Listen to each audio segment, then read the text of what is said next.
Hey everyone, and welcome back to Innovative Work Studio. This is the first video of our full-stack web development journey. Last time, we talked about what full-stack development is and outlined our learning path. Today, we're diving straight into the very foundation of every single website you've ever visited. HTML Crash Course, Building the Web Skeleton. So, what exactly is HTML? HTML stands for HyperText Markup Language.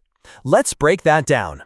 Hypertext, this refers to text that contains links to other texts or resources. Think of the entire web as a giant collection of interconnected documents. That's the hypertext part. Markup language. This means HTML uses tags to mark up or describe the structure and content of a web page. It tells the browser things like, this is a heading, this is a paragraph, or this is an image. It's not a programming language like JavaScript. It doesn't execute logic.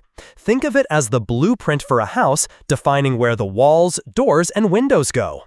Essentially, HTML provides the basic structure or the skeleton of a web page. Without HTML, your browser wouldn't know how to display content meaningfully. Alright, enough theory. Let's get our hands dirty and look at the basic structure of an HTML document. I'm going to open up VS Code, which we talked about in the intro video. If you haven't installed it yet, now would be a good time to pause and get it set up. Okay, I've got a new file here. I'm going to save it as index.html.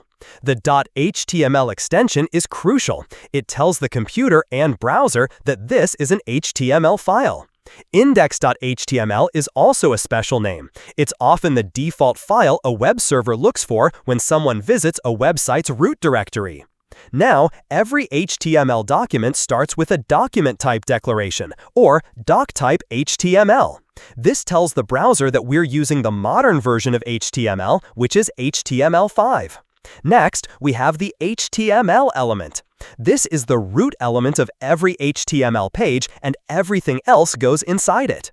It's good practice to include a lang attribute here to specify the language of the page, which is helpful for accessibility and search engines. Inside the HTML element, there are two main sections, the head and the body. First, the head section. The head contains meta information about the HTML document. This information is not displayed directly on the web page itself, but it's important for the browser, search engines, and other web services. Let's look at what I just added inside the head. Meta charset UTF-8. This specifies the character encoding for the document. UTF-8 is a universal character set that supports all characters and symbols from all languages. It's a standard you should always include. Meta name viewport content width equals device width initial scale 1.0. This tag is crucial for responsive web design. It tells the browser to set the width of the page to the device's screen width and set the initial zoom level to 1. We'll dive deeper into responsive design later with CSS. Title: My first web page. This is super important.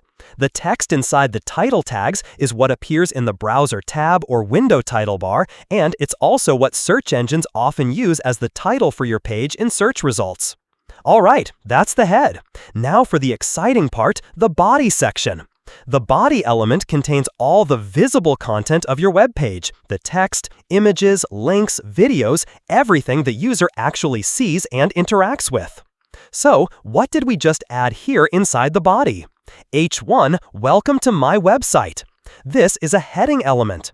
HTML provides 6 levels of headings from H1, the most important, down to H6, the least important. Headings help structure your content and are important for SEO and accessibility. You should generally have only one H1 per page, representing the main title of that page's content. H2, this is a subheading, less important than H1, but more important than H3, and so on. P, this is my very first paragraph. The P tag is used to define a paragraph of text. Browsers automatically add some space before and after each paragraph. Notice how most HTML elements have an opening tag, like P, and a closing tag, like PP. The content goes in between these tags. These pairs of tags define an element, so P hello is a P element. Some elements are self-closing, but we'll cover those later. All right, our basic page is ready. Let's save this index.html file and open it in a web browser. And there you have it.